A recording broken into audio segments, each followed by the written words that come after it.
All right, everyone, now we need to talk about the debate that was held yesterday in Florida between Ron DeSantis and Charlie Crist, of course, vying for the gubernatorial slot. Charlie Crist has a 100% chance of losing already. He's down by 10 points. In the aggregate, there aren't really that many undecided voters left to swing, and that's really the only purpose of a debate.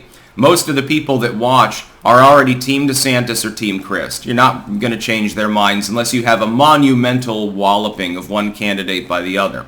By the way, watching for Pennsylvania later today between Oz and Fetterman, because you may actually see such a sea change in an election. Keep in mind, you only need to swing about a point of voters there for it to be dead even, so Oz may actually manage to pull it off. Now it's looking like Maggie Hassan might get knocked out as well. That's going to be the big one. This was big mainly because of the name recognition of DeSantis. Going into the debate, Ron DeSantis has the advantage. He's got the wind in his sails.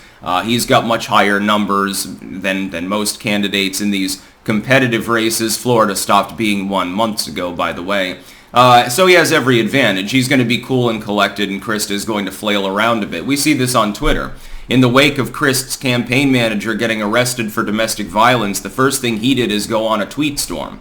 That's because he was trying to get people to focus on something else and salvage the situation. This happens commonly, by the way. You'll notice that politicians are extra interested in Twitter and Facebook and YouTube and shit like that. All of a sudden, you get all sorts of video clips and mean tweets and stuff for which other people get banned right after there's some sort of scandal or some sort of corruption probe or some sort of major loss. Yeah, Crist did that as well here. He realizes that he lost. What I really like is watching the leftoid craptivists pretend that Crist did well and didn't get owned multiple times, especially by DeSantis' linguistic kill shot about putting him out to pasture like a tired old donkey, completely deflecting off the presidential ambitions question.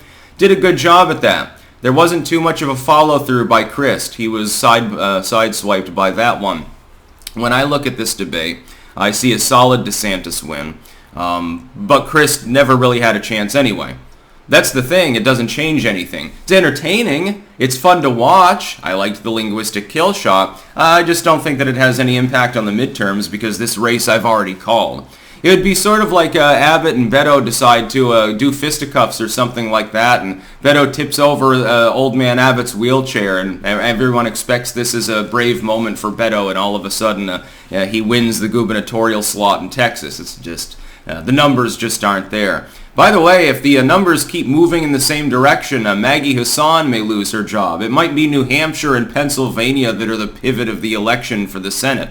That's not what the Democrats want. They wanted desperately to stop Ron DeSantis. They have effectively abandoned Charlie Crist at this point, and, after this, we're in the 11th hour. There's 2 fucking weeks till midterms. The writing's on the wall. Right now, it seems like they're really just trying to pour their efforts into Arizona and Wisconsin.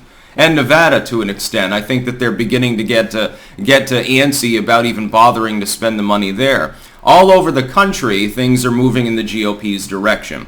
This has continued for several weeks now. It's been a fairly sharp decline in Democratic Party support, and I've told people it's the economy mainly, the border and crime in a secondary manner, and the return of the education issue to some extent. The Democrats have, the Republicans want to gut Social Security, so vote for us. If the Republicans win, the economy will collapse. This is probably the funniest platform they've attempted to use all campaign season. Crist, by the way, echoing this himself. He really is like the Floridian Biden. Sort of a tough on crime, almost a conservative Dem turned supposedly far leftist, changes parties in Crist's case. Very, very interesting in order to grift and mount yet another failed bid. Very funny.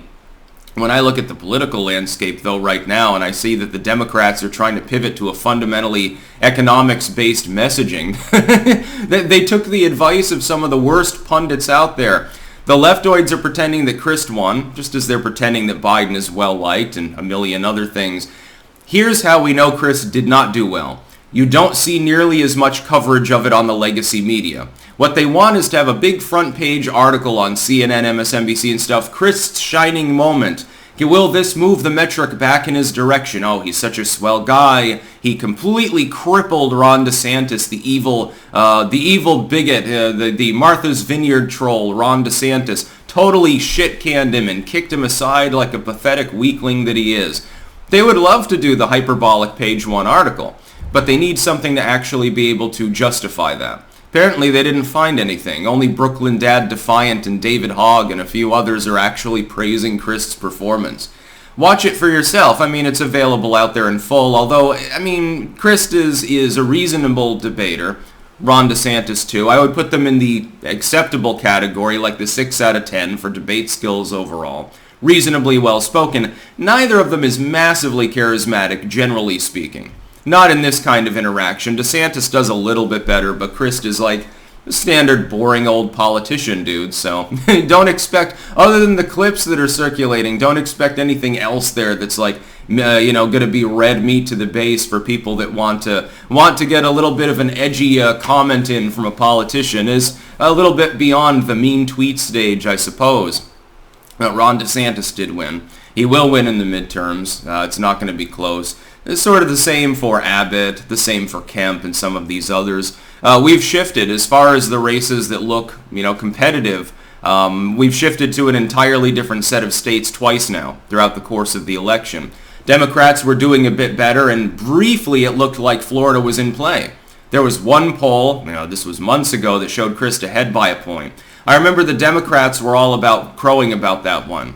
I dare say they're not doing that anymore. Now it's shifted beyond the old mean, pre-Democratic rising as of late summer. Now it's shifted far in the other direction, and some of the seats the Dems thought were safe, like Whitmer, Hassan, etc., are now in play. I don't think the Republicans can feasibly take even most of them, but they only need a couple of those pickups to do more than break even in the Senate.